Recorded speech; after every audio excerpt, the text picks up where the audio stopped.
And we're live. So I think we're starting off. Yeah, give advice. Yeah, give advice. So my best piece of advice, it's a good tie-in with Pink Goldfish, is that you can't be half pregnant in life, right? You got to go all in. You can't be half pregnant.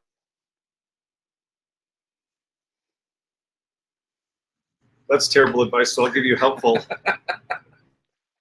I was in college, and my resident director asked me if I was going to be a resident assistant the next year, and I said no, because I'm the reason you have resident assistants. And he said that he saw all of my seemingly negative qualities as leader in me, or a lot of himself in me, sort of fix who I was, that my weaknesses might be strengths. And that really changed my life, this idea that maybe things that some people see as negatives, as weaknesses, as shortcomings are actually your strengths or your best qualities. And so that's why I say that what makes us strong. So that's the best advice I ever got, and that's the advice then that I basically give to. Awesome. Awesome. And for those watching at home, that first advice was from the one and only Stan Phelps. That other advice was from David Rendell. So Stan is half pregnant today, and Dave is still incredibly weird and pink. So I'm grateful for that. So yes, welcome to the show, guys. Stan, you don't look half pregnant. I'm glad for that. And Dave, congratulations on riding in a pink van with Stan. You're crazy. Okay. Yeah. Yes. So cool. Well, so first you got to tell me, where the hell are you guys that your internet is spotty and that you're able to connect with me while you're on the road on the Pink Goldfish tour? We just left Great Falls, Montana this morning, and we're on our way down to Yellowstone. And we are driving through, we just passed through the Lewis and Clark National Forest. And we're in Neihard. We're in Neihard. Neihard, Montana. T. Kind of like Bob Newhart, but with an I instead of a W. And the inconvenience store. We love it because we're at a place called an inconvenience store.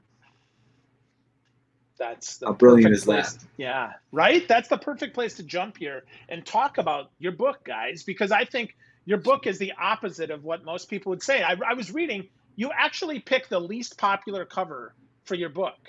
Why would you do that? So we had a contest. We came up with 3 different versions, and what was interesting is not only was this one disliked the most, what happened? People went out of their way, Phil, to tell us the reasons why we shouldn't use that cover. We put one of the reviews on the cover. Hideous, garish. I would not buy this book solely based on the cover. So just practicing what we preach, right. Practicing what we preach. The goal isn't to have a perfect cover. The goal isn't to have a cover everyone likes. The goal is to have a cover that we like, and to maybe antagonize people, but to have people pick up the book because they're like, oh my gosh, that's terrible. What's going on there? But here's the real reason. If it was a good cover, by most people's definition, in order to have a weird cover, you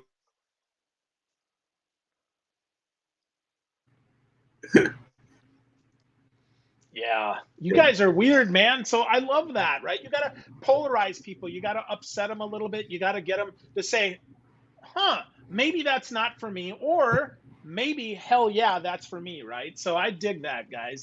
That's really cool. So I have to say, I know you two both live in North Carolina, but I would not expect the two of you to partner up. You couldn't be much different from each other. So how did this happen? How did this love affair happen where you'd write books? Stan was failing in his career and needed someone successful to lift him up and bring him into the world of effectiveness and success in speaking and writing. And so he said naturally he'd find the most successful speaker that he could find. And unfortunately he couldn't find one, so he found me. Yeah. And then we're trying to keep from drowning together. No, I mean, I think the question really, Phil, is that, or the answer is, we met, and I heard Dave's amazing message from freak factor, the idea that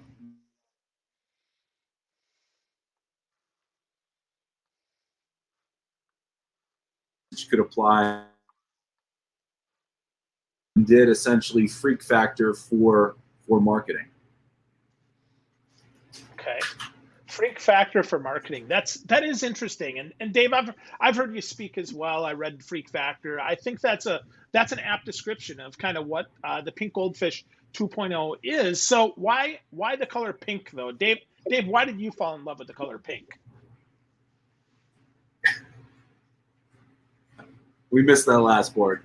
Oh, so Dave, why do you love pink, man? Why is pink your color? Giant Freakin' Pink is your Instagram handle. Why pink? Yeah. So it started just being silly at my talks. I would tell people that I live with all women. I have 3 daughters and a wife, and even the dog's a girl. And so I tell people they're turning me into a woman. So I started with some pink shoes, and that got some attention, and it was fun. It put smiles on people's faces, probably like your unique glasses, right? People like it. They ask you about it. So it just started being silly, and then it turned into pink pants and pink shirts and pink watch bands and pink wedding rings and pink tattoos. And, it's just become now a pink car. So it just became a way to practice what we preach. I think it's unfair when you have people giving advice that they're not living in their life and their business, and we're telling people to be different. So we're going to be different. And I also know that it works. That's why I tell people, because I'm living it every single day. Yesterday, we were driving through the middle of nowhere.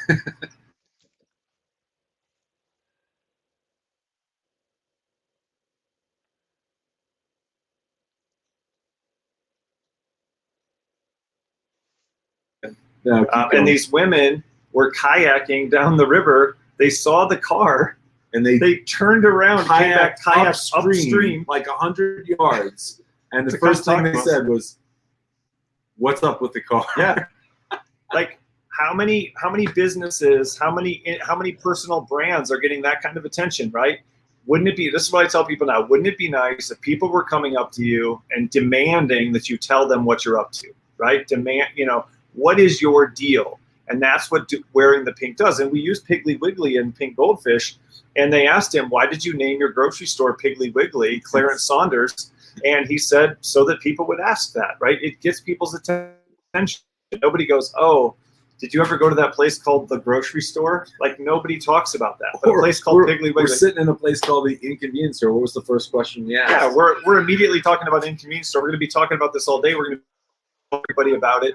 It's the coolest place to have this interview, right? It couldn't have been more perfect. Instead of, oh, we stopped at a convenience store. Have you ever been to one? It's convenient.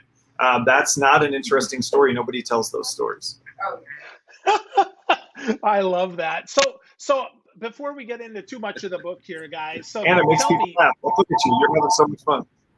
Yeah. So what's inconvenient, do you think, about that store? Have you found something yet, other than the fact now the phone's ringing and it's probably a wall phone? We asked her, and she said it's because the former owners were rarely here. Sort of like it was you either found them or you didn't find them. They were either here or they weren't here. It was either open or it wasn't open. So it was kind of like a pop-up store or something like that. You just had to kind of take your chances. But they said that they're now here pretty much 7 days a week. But it plays into sometimes they don't have what you need, right? So or you leave your house and it's inconvenient because you forgot something. And you can come to this place. So I love that they kept it. There you go. Yeah. Very good. Very good. Yeah, that's why we're here, right? So very good. Right? Exactly. They're happy. What'd you forget? Coffee. Yeah, I forgot coffee. See? Nobody get coffee and nobody gets hurt. Yeah. I love that, guys. And that is perfect for the book. There you go. There you go. So these girls. License to sell vodka. Isn't that inconvenient? See, that is inconvenient. Yes. No alcohol. Well, we have beer and wine. Right. There's a garbage. Just still watch that. Party is breaking out. Perfectly inconvenient. Yeah. So guys, 400 examples in the book. You just mentioned Piggly Wiggly, but how did you decide? Like, what is Flossom? Like, that's the big premise of your book here. You want Flossom Company. So talk us through that, and then how you decided what that really meant. So I'll start at it. The entire premise of the book is the idea that your flaws are the things that make you awesome. Either the things that you inherently are, and you try to do more of those things, or you can be flossing by purposefully doing less of what everyone else considers as normal. So Flossom is not only the main concept, but it's the 8 different ways that you can do this. So you said we had 400 examples, so we needed some kind of structure, we needed some kind of framework. And as we started looking at them, we started putting them into categories. So the Flossom categories are flaunting, which means to parade without shame. Lopsiding, which is doing more of what everyone else, the conventional wisdom says you should do less of. Antagonizing is deliberately making people upset instead of trying to satisfy all your customers. The customer's always right.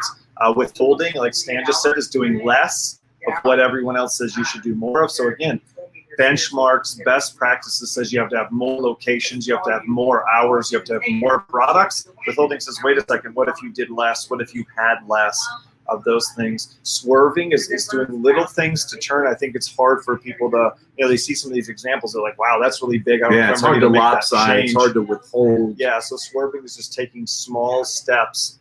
Because the next one is opposing, doing the exact opposite of what other people are doing. And again, not what unsuccessful people are doing. It's not like look at the failures and do the opposite. It's like look at the successes and do the opposite. Look at your biggest competitor and do the opposite. M is micro-weirding. That's doing little different things to just get people's attention, to be unusual. And then a new one for Pink Goldfish 2.0 is exposing, which is being willing to admit and be transparent about and deliberately communicate what your company's weaknesses are instead of trying to hide them, instead of trying to fix them. Being authentic. Yeah, I dig that. So the exposing does seem to be the hardest one, I would think, for many organizations, right? To actually embrace, oh yeah, this is what makes me weird. So how do we get started on that one? How do we get started exposing without being inauthentic? Stan, let's start with you, man. So I think it's we talk about a process that we call the 6A process, but it starts with assessing who we are. And then once we make that assessment, the next step is that you have to accept it. Like you have to appreciate who you are and be unapologetic about it. So we're here in Montana today. A little later today, Phil, we're going to be in Utah. And one of the examples we share in exposing is a place called Snowbird, which is this amazing ski resort in Utah. And they did an entire campaign using their one-star reviews. And so, Dave, share a couple of these. These are classic. So they don't explain it. They don't try to argue with the people. They don't try to tell you their side of the story. They literally just post verbatim 1 star with 4 empty stars. And then they post the person's review, and then they just have this beautiful picture of Snowbird. So one says powder too deep. One says no easy runs. I felt like I was taking my life into my hands. One says too advanced. And so the message obviously is, if you think about it, if it's too advanced, then it's too advanced for you. But maybe it's not too advanced for someone who is advanced, or at least believes they are advanced. Yeah, or why do people want to ski? Yeah, they want that thrill. They want to take their life in their hands. Some people would look at something that says powder too deep and say that's not even physically possible. I'll mount a periscope on the helmet if I have to. There's no such thing as powder too deep. So what they recognize is they're not going to make everybody happy, and everybody kind of says that they know that, but are you willing to antagonize? Push some people away. In order to attract other people. And the only way to do that is to expose it, is to acknowledge that it's true, acknowledge that it's reality, and be willing to share it instead of trying to hide it, instead of trying to fix it. And again, once you're exposing it, you're probably flaunting it, because that's what you're doing. You're putting out there, you're not apologizing, you're not, but you could expose it like Domino's did and then go, our pizza was bad and now we're fixing it. That's not what Snowbird did. They didn't say, oh, people are unhappy and now we're fixing it. They said, people are unhappy and those people shouldn't come to Snowbird, but you're probably better than those people, so you should come to Snowbird because the powder's really deep, it's super advanced, there are no easy runs, and I bet you're that kind of skier. It also creates kind of a badge, like I'm badass, or I think I'm badass, I'm going to go to Snowbird. Right, yeah, and that's the thing. You don't just need the badasses. You get also the people who are like, oh, yeah, that's me, and they break their leg, but they paid, and they got their ski ticket, they tried and they got their lift ticket. So it's aspirational as well. You're creating something where somebody says, I think I'm tough enough to handle that. And now you're getting people to want to come there. You're making it attractive that way. Yeah, I think that's the whole idea behind like CrossFit and you know, the Tough Mudder, right? Is you got to be tough in order to do this. And well, I'm not very tough, but I want to be, so therefore I'm going to aspire to that brand, which Right. is Absolutely. that's really interesting. I like what you. Oh, go ahead, Sam. I was gonna say, Phil, we talk about both CrossFit and Planet Fitness because they're at opposite sides of the equation. So Planet Fitness is not afraid to actually antagonize people that are super fit and make noises when they work out. They're not welcome, right? They'll kick them out. Yeah, no lunkheads. Yep. Yeah. Whereas, you know, CrossFit would look at Planet Fitness and they call it Planet Fitless.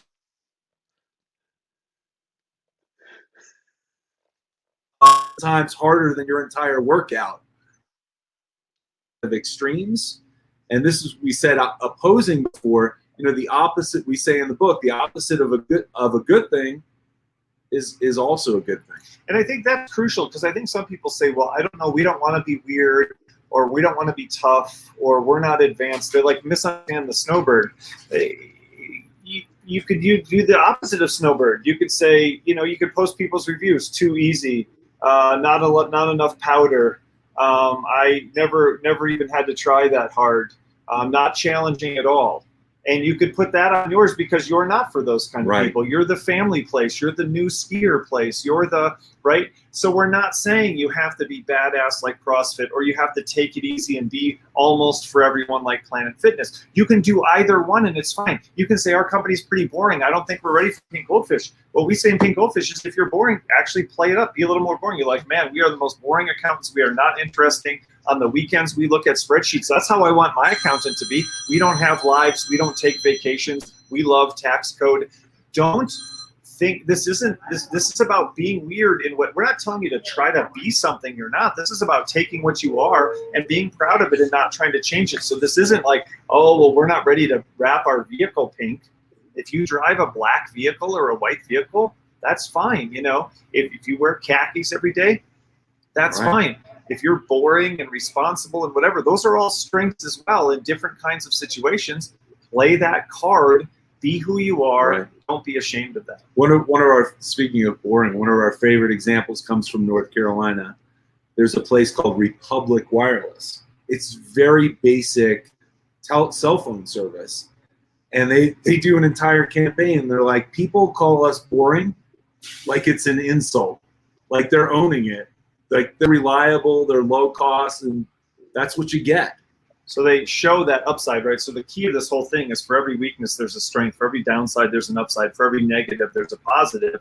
So like you call it boring, we call it predictable. You call it boring, we call it reliable. People call you boring, we call you responsible. People call you stingy, we call you fiscally responsible. Right. They get it, and that's alignment. That's a good example of alignment. They know there are people out there who want bare bones, and cost is all they care about, and they're willing to suffer any kind of indignity in the process. Right. I mean, calling it cell phone service is even a little bit of an exaggeration. You know what I mean? I don't know if it actually is. You may occasionally get a text out. You may occasionally get a text More out. like Wi-Fi phone service. Yeah. That's fun. That's fun. I love the idea of owning your weaknesses and owning that, right? I mean, that's super important. I mean, that, you know, I think about my glasses, right? That's why I wear glasses, because I don't want to, you know, I could hide. I could probably put some contacts in, though I don't like to touch my eye, but certainly I own the fact that I'm vision impaired, right? So I think that's super important to do that. So, you know, Flossum's 8 different qualities. Do you think, does every business have all of them, or do some have just 1 or 2, or how's this work, guys? So one of the new things we talk about in the book, this, by the way, is the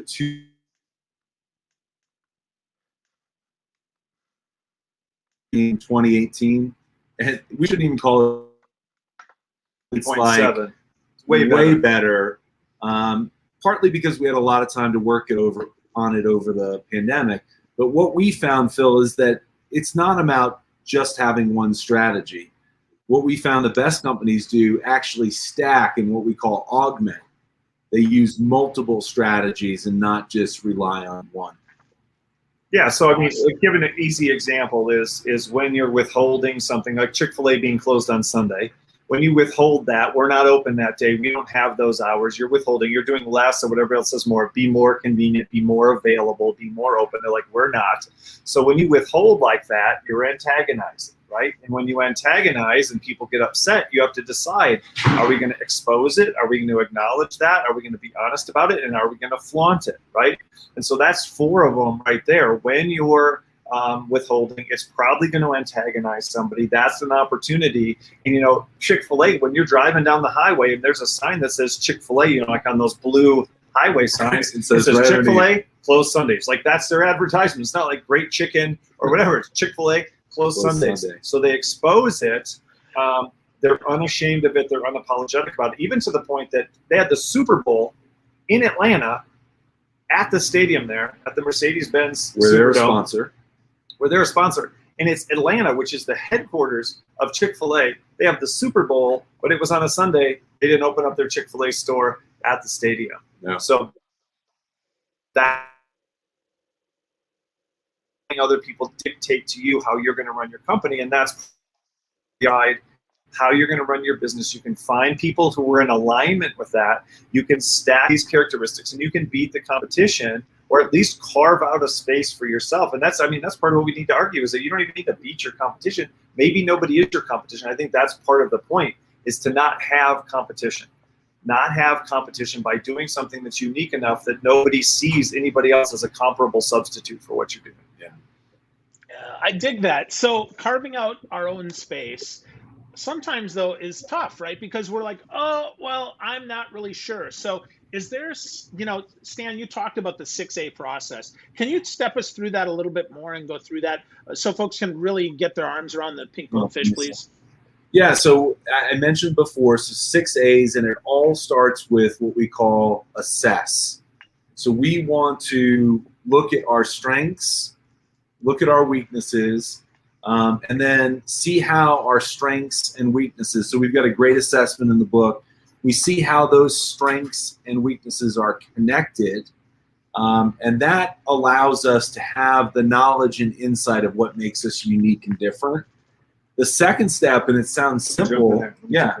So a simple example, Phil, is let's say you do the assessment, you're like, we're kind of small, you know, it's tough for us to fight against those big we've competitors. Got to project bigger. Maybe we need to be bigger, we need to get bigger, we need to seem bigger, we need to act like we're bigger, we need to project bigness.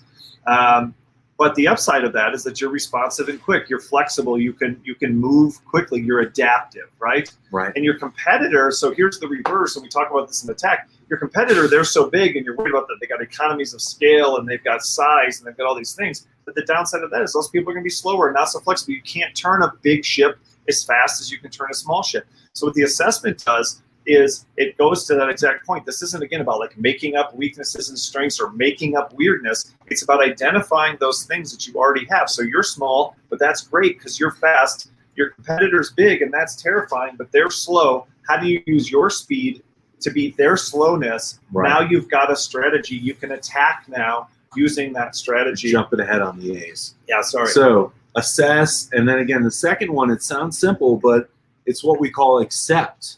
You actually have to appreciate and own the things that make you unique.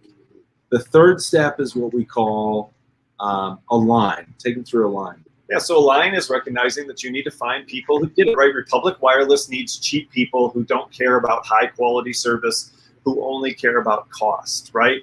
Walmart needs people who are very similar, but Target needs people who care about style, who care about design, who care about the feel of the store and are willing to pay a little bit more for it. So your weirdness has to align, has to connect with some kind of customer weirdness, and they have to know they're making that trade-off between that strength and weakness versus your competitor. And then the next one is amplify. This is turning up the volume. So this isn't just, okay, this is what we are.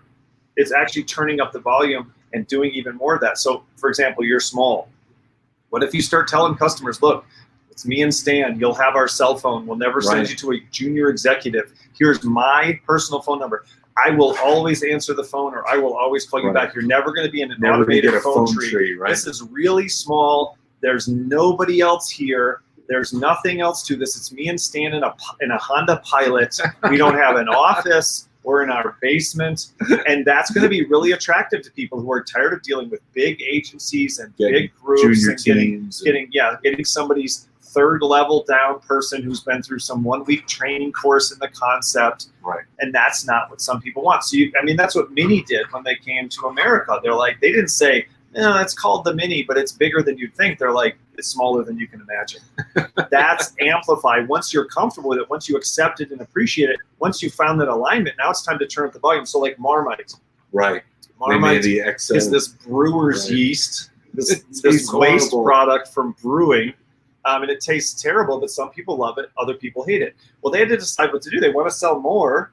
But they're like, what do we do? Do we try to convince people to like it? Or weaken the taste? Yeah, or do we tone it down to draw more of those people in? And instead they made an extra strength version. So they made it even nastier, even stronger, even grosser. Well, who liked it? The people who already loved it, right? They had that alignment. They knew what was wrong with it. They made it worse, and they drew those people in even stronger. And they also repelled those other people even more strongly. So that's what we're talking about, turn up the volume. I mean, I didn't start with pink tattoos, right? It was pink shoes. But once I saw it working, and once I saw that alignment, once I saw that it connected with people, then I started turning up the volume. That's one of the acceleration processes. And this is important. Sometimes people get wrapped up that it's, oh, we have to do more. We have to, triple and double and triple down.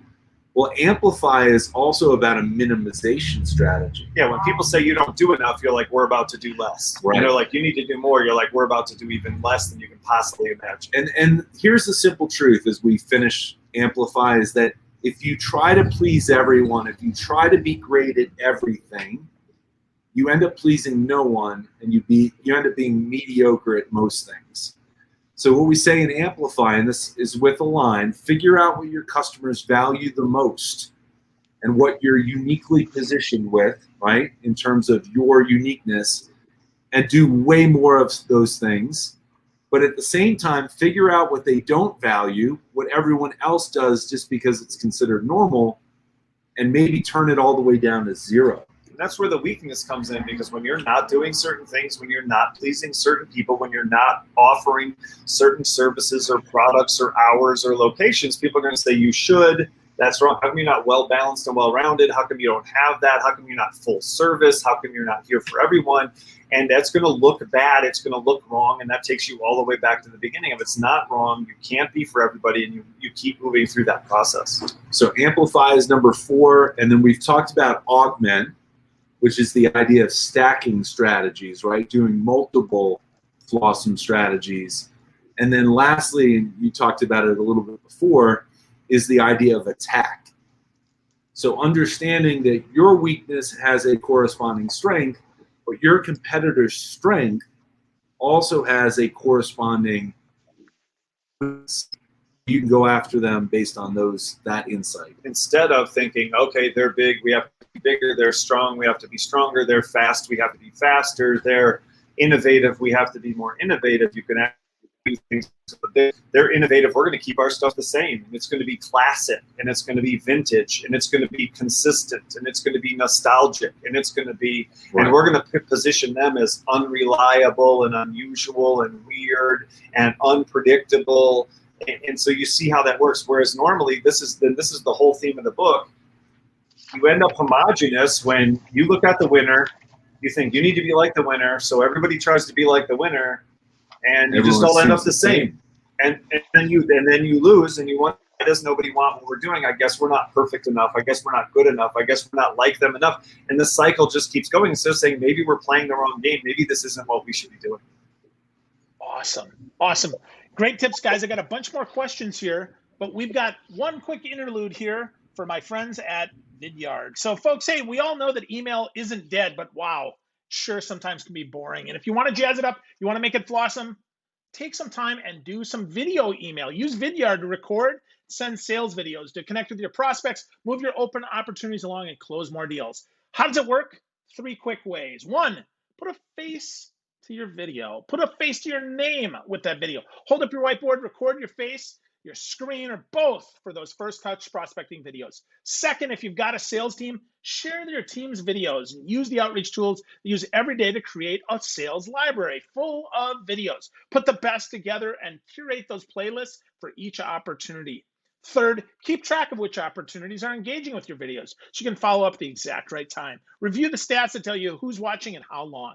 Integrate this view data into your CRM to see how video drives pipeline development for you and your team. So what are you waiting for? Sign up for Vidyard at vidyard.com/philgerb. Now, here, I hate codes. So do our friends at Vidyard. So just go to vidyard.com, sign up completely free. That's vidyard.com/philgerb, actually, and use it free. And as a bonus, get the high conversion virtual sales playbook. Grow your sales pipeline and watch your business soar, and use some of these Pink Goldfish ideas in your videos. So, hey guys, so I got it here. I know you guys are doing some videos. So tell me a little bit about the videos you guys are doing while you're on the road to kind of catalog the Pink Goldfish that you spot along the way. Yeah, so one of the neat things is you mentioned the book is based on over 400 examples. So we probably have maybe 100 in the book, maybe 100. So what we've done, Phil, is this is now our 12th state we've driven to. We're stopping along the way, and what's neat is we're visiting a lot of the companies that we featured within the book. So a lot of fun. Tell them about Magic Castle last week. I mean, the best one so far is Magic Castle Hotel. We feature them because it's just this small hotel, but they're one of the top ranked hotels on TripAdvisor in the Los Angeles area, up against the Four Seasons and the Ritz-Carlton. And it's because they have things like the popsicle hotline, where when you're at the pool, you pick up this red phone. You're like, I want a grape and I want a purple and an orange, and they bring them out with a white for free, and they don't charge you for it. And so we talking for a while, taking some pictures, ended up having a really amazing time and learning more about it. And this is super cool because, like you said, this started with the Freak Factor. The guy's business is called Service Freak International. Service Freak Hospitality. It's on this title. And he's the chief executive freak. So, like, there's totally alignment here. Right. So he totally got it. He was pumped that he was in the book. And we had an amazing experience, learning more about, it'll go in the next version of the book, 3.0, all the stuff we learned from talking to him. And they're a great example because not only do they do the popsicle hotline, which is super cool. You just pick up this red phone and they literally bring out on a silver tray with white gloves your popsicles poolside, right? When's the last time you've been to a hotel and you complain because you didn't get a popsicle, right? But they also don't have mini bars in the rooms, right? So you can't order your $7 Diet Coke, Phil. I know you're a Pepsi guy, but what they do is you walk down to the front desk and they will give you a soda, and they have a list of like 20 snacks, and they will give you your snacks for free. No charge. No charge. And they have an ice cream machine and a bunch of other stuff. Oh, do your laundry, your laundry for you. Yeah. Wrap it up with a little twine, a little lavender inside. So that's the key, and that's micro-weirding, is that people talk about those kinds of things. Nobody talks about how nicely their bed was made, or how clean the bathroom was, or how the company actually had their reservation when they showed up, or how the air conditioner worked. Those are expectations. And even when those expectations aren't met, even when it's not perfect, you're going to talk about those peak moments, right? Those popsicles. Oh my gosh, they did your laundry. Instead of, no, we don't have laundry, we're sending you to some kind of terrible basement where you have to have quarters, and you're down there and it's loud and horrifying, and bad things happen to your clothing and maybe to you. And so it's just unusual. And I think that's one of the things he said, is you have to give people a story to tell. Right. You have to give people a story to tell. And a lot of companies, they're trying to do everything right, but there's no story there. Even when they succeed, there's no story. Nobody cares. Nobody posts a acceptable review. And it's really hard to get people's attention by doing things right. Sooner or later, you have to do something unusual. Right. Excellent. So it's not enough to be, as Jay Bear would say, right, the same. We have to be different, right? We have to, same as lame. Jay says that all the time, right? So how do we, you talked about our assessment here. We have that. You talked about some 1-star reviews, how we can look at those, maybe look at those 5-star reviews and turn that up. But how do we get buy-in in an organization to turn stuff down to zero? Because that seems, I don't know, maybe that seems a little risky. Dave, you got any suggestions there, man? Yeah, I mean, I think it's experiments. That's part of the reason we talked about swerving. So one of the guys there's this guy named Stephen Knight up in Canada, and he saw me speak on Pink Goldfish, and he brought the book back and he gave it to, that's kind of fun. Look, is this the front cover or the back cover? Hard to tell, Phil, because they're kind of the same. All right, so he goes back to work, and instead of going, hey, here's what we're going to do, he got a copy of the book for everybody. They started reading it through one chapter a week, started having discussions about it. And I think that's what's persuasive is his examples. It isn't Stan and I believe, or Stan and I did some research, or Stan and I have some statistics.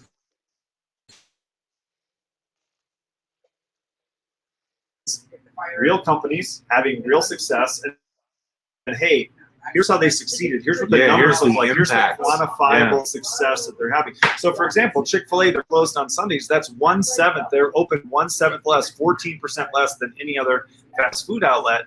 But they make more per store than McDonald's, Starbucks, and Subway combined. So that's results, right? So when you bring those results, so I think it's sharing that information, that reality, those truths with people. Let the example sit, because you could not like an example, but it's still an example. It's still true. Whether you like it or not, it's happening. And so then it's trying things on a small scale. So like there's a company called HVLS, High Velocity Low Speed Fans. And that was a terrible name. And but they're business to business, and who cares? And it's technical, and we're selling to technical people. But people would always call them up and be like, what's the name? And they're like, HVLS fans, how can we help you? And they're like, I don't know if you can, but are you the people with those big ass fans? And so they didn't change their name to Big Ass Fans immediately, but they sent out a postcard with an advertisement selling some big ass fans, and it went crazy. And then they put up a sign on the side of their building with a huge donkey, and it said Big Ass Fans, and they got a bunch of trouble about that. But they also got a lot of positive response to that. And they eventually changed their name and became a very successful company because that's exactly, and when people see it, they think it's hilarious. And now people are talking about your high velocity, low speed fans, but not using those terms. So they gave people a story to tell because it's interesting, it's antagonizing. They've been banned, like from the Lexington airport. They can't sponsor like kids' little league teams because people think it's offensive. Right. They can't even give away, they try to give away their fans, and some people wouldn't take them because they don't want big ass in their location. But they didn't do it all at once. They started small. They were responding to customers. They were responding to reception. They decided, let's try this out. And so that's our suggestion, is just try it out. I didn't wrap my car on the first day. I didn't get a pink tattoo on the first day. I got some pink glasses. You didn't have 20 different colored pairs of glasses when you first started out. You probably got them once, and even that, before that, you were thinking, should I go contacts? Should I go LASIK? Should I try to not look? Should I try to fit? Instead, you decided to, put a cool package on it, put a cool wrapping on it. And so I think that's all we're encouraging, is just try it, learn about it, share it, give people a time to buy in, but also just try little experiments and see what works and what doesn't. That's great advice. I love that suggestion. That's a great way to get started. So folks, if you're listening, take the time to really dive into Pink Goldfish, like really understand it, share it, read the examples, and see, is there something you can do to start small? Yeah, there we go. Yeah, dive into the goldfish tank. You like that? You like that? So yeah, so you like that? That going to the fishbowl. So I'm That's trying good here, alignment. guys. That's good alignment. Right. I'm doing my best, guys. So cool. So guys, if we want to get more of your flossom, obviously we go to the Pink Goldfish 2.0 on Amazon. But where would you send them, Stan? We'll start with you, and then I'll turn it back to you there, Dave, for last words here. Sure. So if you want to find more about me, stanphelps.com. stanphelps.com. Follow me on LinkedIn. That's where I do primarily all of my writing. Every day I write under a hashtag called the1299. Cool. And Mr. Rendell, Yeah, you, sir, where do they get? Giant Freakin' Pink on Instagram, Giant Freakin' Pink. Find me on LinkedIn as well. My website is drendall.com, so DRENDALL.com. pinkgoldfishbook.com will link you to the new book and some information about it. But drandall.com is where you can find me. stanphelps.com is where you can find him. But we're both on LinkedIn. That's a great way to find both of us. I'm on Facebook, but I think I'm out of space right now. I got to clear out some deadbeat friends and make some room. I'll leave later today. So no, you're not the deadbeat. You're the good good guy. You're the good kind. You're sweet. It's So cool. Got to stick together. There you go. Yeah. So us freaks got to stick together for sure. So pinkgoldfishbook.com to get to know these two amazing guys. Expose your flawsome, right? Get to know it, stack it up. Think about the 6 A's that they gave us today. And then to get started, share your truths, right? Let the examples in the book speak for themselves and try things on a small scale. Get a copy of Pink Goldfish 2.0 at pinkgoldfishbook.com. Get to know Stan and Dave. I'm grateful they're my friends, and I'm grateful they share so much flawsome stuff. Thanks, guys. I really appreciate it. Have a great rest of your trip. Thanks for having us, Phil. Take care. Take care, guys.